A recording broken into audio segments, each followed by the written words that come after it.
Mesdames et messieurs, chers amis, le Maroc célèbre le 6 novembre de chaque année l'anniversaire de la Marche verte lancée par feu le roi Hassan II en 1975 pour récupérer les territoires sahariens occupés par l'Espagne. Cette marche pacifique de 350 000 personnes a accéléré les négociations entre le Maroc et l'Espagne et a conduit à la conclusion de l'accord de Madrid en novembre 1975 avec le consentement de la Jma'a, l'instance représentative des populations locales. Je ne vais pas revenir au développement qu'a connu cette question ces dernières années, lesquelles ont fait l'objet de mon message l'année dernière. Je voudrais mettre l'accent, cette fois, sur les développements majeurs qui ont marqué les provinces sahariennes durant l'année écoulée. Ces développements sont au nombre de 5. Le premier développement important qui a marqué cette année les provinces du Sud est l'ouverture de 10 dizaines de consulats dans les 2 capitales, Laayoune et Dakhla. Un geste diplomatique fort à travers lequel de nombreux pays manifestent leur soutien aux efforts du Maroc et surtout à la proposition d'autonomie pour une solution politique négociée basée sur le compromis. Ce geste est aussi un appui aux efforts gigantesques entrepris par le Maroc pour le développement des territoires, devenus parmi les plus développés du royaume. Le deuxième développement concerne la sécurisation de la zone de Guerguerat, un axe stratégique situé à l'extrême sud sur la frontière entre le Maroc et la Mauritanie, à travers lequel transite depuis des siècles le trafic entre l'Afrique et l'Europe via le Maroc. Des milices armées du Polisario ont parcouru des milliers de kilomètres depuis leur campement en Algérie, au nord, pour bloquer le trafic pendant plusieurs semaines.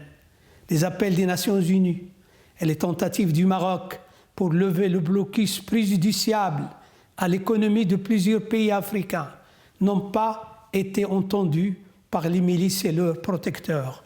Suite à cela, le Maroc a assumé ses responsabilités et les forces armées royales ont libéré le passage sans effusion de sang et sécurisé le trafic qui a repris son cours avec le grand soulagement des pays voisins et de la communauté internationale. Le troisième développement majeur est la reconnaissance des États-Unis de la souveraineté du Maroc sur ses provinces sahariennes et l'appui au projet d'autonomie comme base pour une solution juste et durable. Cette décision est un appel à la communauté internationale, notamment à l'Europe, pour un engagement plus fort dans la recherche d'un règlement pacifique à un différend régional qui handicape le Maghreb, renforce la vulnérabilité d'une région confrontée déjà à de multiples menaces et impacte négativement l'Europe pour qui le Maghreb est sa réelle frontière sud. Le quatrième développement majeur qui a marqué les provinces sahariennes cette année réside dans l'extraordinaire développement économique de ces régions qui ont vu se déployer de grands projets portés par l'investissement national et international. Cette dynamique exceptionnelle renforce l'intégration des territoires dans la communauté nationale et consolide leurs liens avec le continent africain. Le lancement des travaux du port de Dakhla, un chantier stratégique gigantesque, va renforcer l'ancrage africain du royaume et accélérer le développement de la région. Enfin, le cinquième développement important est l'organisation des premières élections générales dans l'histoire du royaume, législatives, régionales et communales dans le même jour. Dans les provinces du Sud, ces élections ont été marquées par un taux de participation qui dépasse la moyenne nationale. Ces consultations, ayant l'allure d'un véritable référendum, confirment l'attachement indéfectible des populations à la marocanité du Sahara et leur engagement au renforcement des institutions démocratiques de leur pays. Sur le plan national, ce triple scrutin réaffirme l'engagement irréversible du Maroc pour édifier une société démocratique, plus forte et plus inclusive. Les observateurs nationaux et internationaux ont salué l'alternance politique, la maturité démocratique et la stabilité du Maroc dans un environnement régional très agité.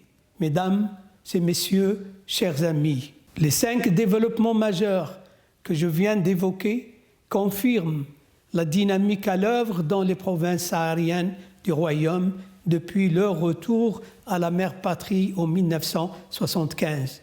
Une dynamique qui fait de ces territoires aujourd'hui un acteur de premier plan sur les scènes nationales et continentales. L'attachement du Maroc à une solution politique juste et durable, basée sur le compromis, comme stipulent toutes les résolutions des Nations Unies pour le règlement de ce différend régional, n'a d'égal que la détermination et la volonté unanime de tout un peuple sous la conduite éclairée de Sa Majesté le roi Mohammed VI pour défendre son intégrité territoriale et faire échec à ceux qui entretiennent et instrumentalisent la tension dans la région.